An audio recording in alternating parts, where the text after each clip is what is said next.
Ramogi jwang report mokelo kanyo koda Judith Omondi kena ngino mondo dhi nyime weche mamoko kumado ni migawo mar thieth koro sani jiwo jo Kenya mondo mi obed akicha kaka yor kedo kod landruok tuo guonyo mano mag Mpox e kindeni mag nyasi mag sikuku. Kano lose kaunti ma Kisumu jagoro mogirore e migawo mar thieth Mary Mudhoni olero ni e thuolo mag jumbe adek kwan oganda maromo ji 9 oseyud gi tuo mar Mpox.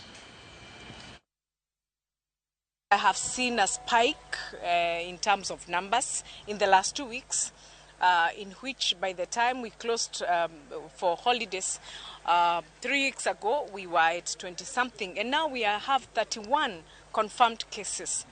Albeit we only have 2 who are still hospitalized right now, and we also have 90% recoveries.